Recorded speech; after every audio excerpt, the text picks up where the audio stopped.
So now we're going to hear from Liz. Now Liz truly is a ChickTech. She really is a woman working in technology. She's had a long career in technology, and she was previously Senior Director of IT at SPANX. Y'all heard of SPANX, right? Yeah. And then she's currently the Chair of TAG, Technology Association of Georgia Retail Technology Society. So she is somebody who really knows her stuff when it comes to technology and what it's like to be a woman in technology. All right, so take it away.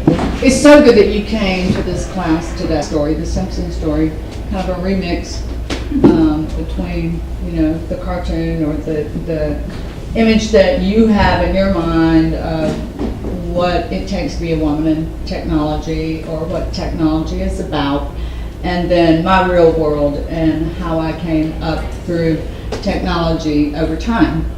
And I think that you're going to find my story is a lot like your story.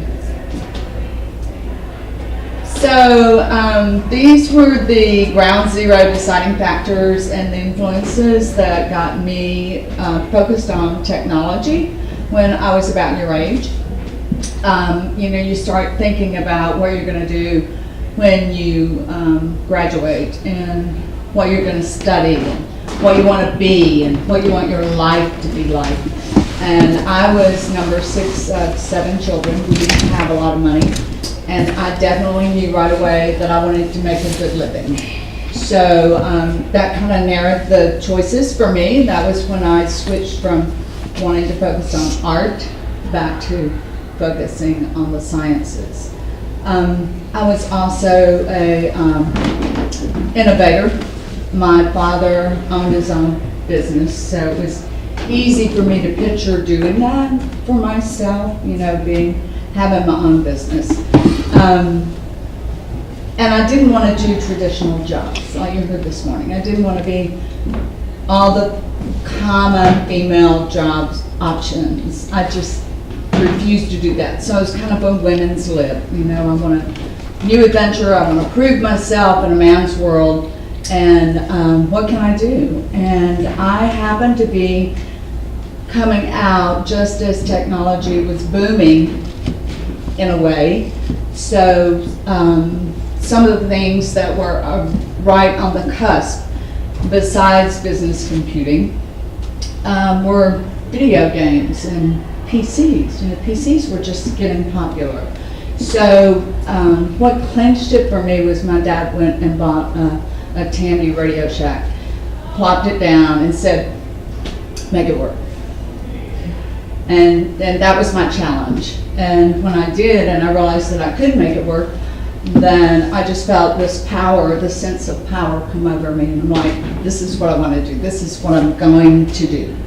And I wasn't that introverted person that most people talk about when they think of engineers or geeks, but I knew that I was smart and I knew that I could do this, and all those other factors just kind of fell into place. It was like a no-brainer for me to choose computer science. So off I went.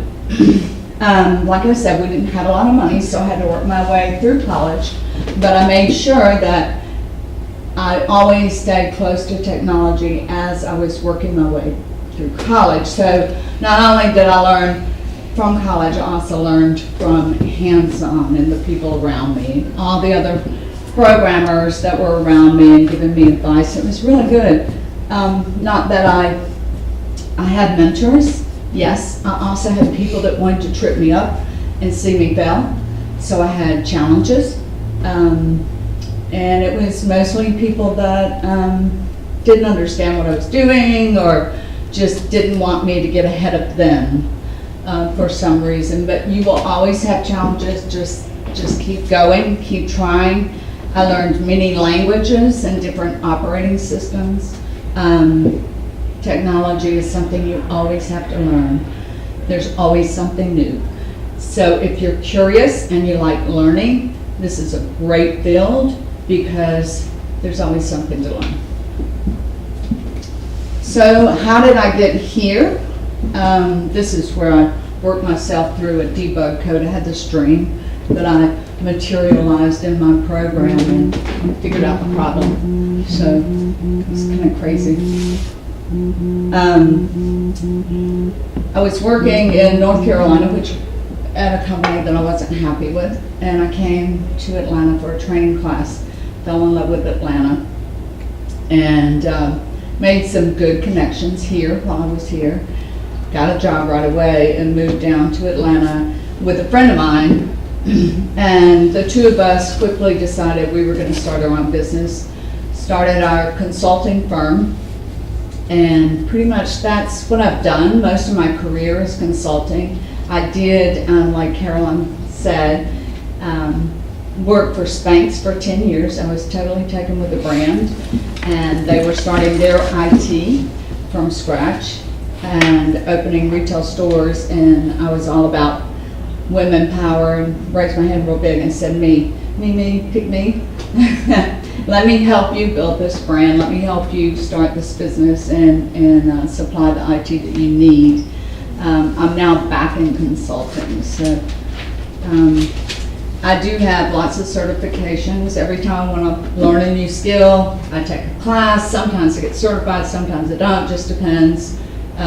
Like I am a certified project manager with PMI, and I just passed my Scrum Master certification, which is a way of doing business and making applications rapidly. And then one of the things that I made sure I do is hang out with other people that enjoy technology. So these are some of the projects that I've done. Is probably the closest thing I've done to what we're doing today is with a company called LXC. They make radio frequency technology, and a good while back I wrote a IO protocol handler to connect their equipment to an IBM computer that we were working with. That some of their clients needed this and nobody had that connection. So that was quite a challenge for me and a lot of fun.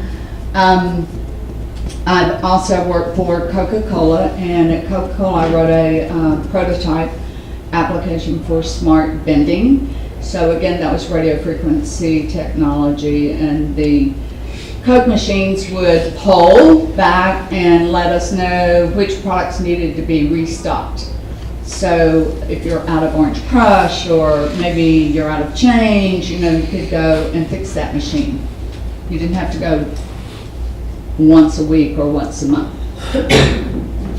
I also worked at Georgia Pacific, SEBA Vision automated their manufacturing plant while I was there, which was an exciting opportunity for me to learn more about plant automation. But I actually worked on their order entry system. And that's one of my paintings, the girl that I did. The Atlanta skyline, that's the IBM tower. I worked there for quite a while. So I consulted directly with IBM. I wrote one of the first data warehouses for IBM. Also wrote some customer service algorithms to find out what classes would generate revenue downstream for them. So if you came to IBM for a class like I did way before I moved here, would I purchase? As a company, would I end up purchasing more revenue? So that's a little bit about me. Know that you have so many paths to choose from. This is an example of where technology is just proportionally. So this is a lot of business, and there always will be a lot of business technology out there to do, like payroll systems, finances, inventory, all the business processes that have to be taken care of. They'll always be there. But the demand is more right now in the web and the mobile, the excitement. And then you have a demand that's coming really, really high now is security. You've probably heard about all the security breaches, so we need more people in security right now. Internet of Things, and AR, AI, and VR. These are the hottest ones, and look how you can expect them to grow in the future. What's AR? Augmented reality. Augmented reality, artificial intelligence, and virtual reality. All of those are going to be exciting, and I know that people get exciting just hearing those words and what is it and what can I do. But what you're touching today is more, I guess, Internet of Things, would you say, Caroline? AI. And AI. Well, it's kind of, It's both. it's a little both. Yeah, okay. It's a little of both. If you're talking about the lights, you know, the home features, then it's Okay. Internet of Things. What's Internet of Things? Have we talked about that in this class? Oh, that's a good question. Who can tell me what the Internet of Things are, other than it's the Internet of Things? Oh, okay. Okay, I recognize that as the availability of certain things on the internet, how it is available to you, how do you obtain it, and basically, and like how you communicate to those on the internet, like that. Something like social What are media. things? What are things? I mean, like a computer, like that, a device, something that you use to communicate on the internet with someone else. That's the availability, I guess, of them. As And I'm gonna do like a quick show and tell. Just look at the back of my shirt. If you're unfamiliar with Internet Things, this is a vendor that I go to conference. They have the breakdown on the back of my shirt. Can everyone That's it, see so. that? Oh, okay, so let's just look at her shirt. Here's a light bulb, here's a sports, gears, There's a bike at the bottom. computer. trash can, plug, I don't know if that helps. bicycle, water, recycling. They look like something from like the hospital. Yeah, everything becoming smart. She's even got film and music. Yeah, so just interactive. Everything with what you were explaining. But those are different sectors, so it's not limited to just one area. Right. So it expands like in different areas. So just putting that out there. So, yeah, so I asked that question too one time, you know, what exactly is the Internet of Things? And it used to be, so it's not really new, but it's getting more prevalent. So the Internet of Things started out with automated manufacturing, right? And distribution centers, so robotics. So the robotics class is somewhat an Internet of Things when it comes to machinery doing what humans used to do. But it's getting smarter, better, faster, and now you can program your lights, your home, your automobiles, anything you see.